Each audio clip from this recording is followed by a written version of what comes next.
પાદરા સ્વદેશી મેળાના ઉદ્ઘાટન કાર્યક્રમમાં ખુરશીઓ ખાલી, આયોજન સામે પ્રશ્નો, મેક ઇન ઇન્ડિયા અને સ્વદેશી વસ્તુઓને પ્રોત્સાહન આપવા માટે પાદરા નગરપાલિકા દ્વારા શરૂ કરાયેલ સ્વદેશી મેળા 2026ના ઉદ્ઘાટન કાર્યક્રમમાં પ્રથમ દિવસે જ ફિક્કો પ્રતિસાદ જોવા મળ્યો હતો। કાર્યક્રમ દરમિયાન મોટી સંખ્યામાં ખુરશીઓ ખાલી જોવા મળતા આયોજન પર પ્રશ્નો ઊભા થયા હતા।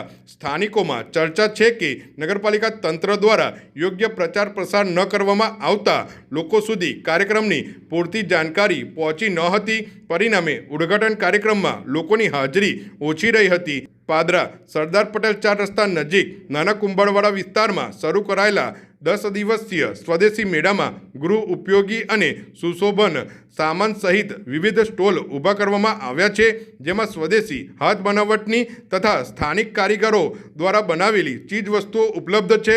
મેળામાં માટીના વાસણો, હાથ બનાવટના કપડાં અને હસ્તકલા સંબંધિત સ્ટોલ લોકોને આકર્ષે છે। તેમ છતાં ઉદ્ઘાટન દિવસે કાર્યક્રમમાં ખુરશીઓ ખાલી રહેતા નગરપાલિકા તંત્રની બેદરકારીને લઈને ચર્ચા ઉઠી રહી છે। નગરપાલિકા પ્રમુખ મનીષાબેન પટેલે પાદરા શહેર તેમજ આસપાસના નાગરિકોને સ્વદેશી મેળાનો લાભ લેવા અનુરોધ કર્યો છે। આપના યશસ્વી પ્રધાનમંત્રી નરેન્દ્ર મોદી સાહેબ જ્યારે સ્વદેશી વસ્તુઓ પર ભાર મૂકી રહ્યા છે, ત્યારે આપણા ધારાસભ્ય શ્રી ચેતન્યસિંહ ઝાલા સાહેબના અથાગ પ્રયત્નો દ્વારા આજ રોજ પાદરા નગરમાં સ્વદેશી મેળાનો શુભારંભ કરવામાં આવ્યો છે।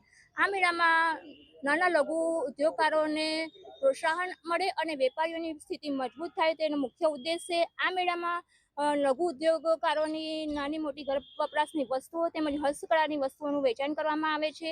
તો આવો આ મેળાનો મુખ્ય ઉદ્દેશ છે વોકલ ફોર લોકલ અને આત્મનિર્ભર ભારત બનાવવાના સંકલ્પને સાકાર કરવાનો છે। તો આવો સ્વદેશી અપનાવો અને ભારતને મજબૂત બનાવો।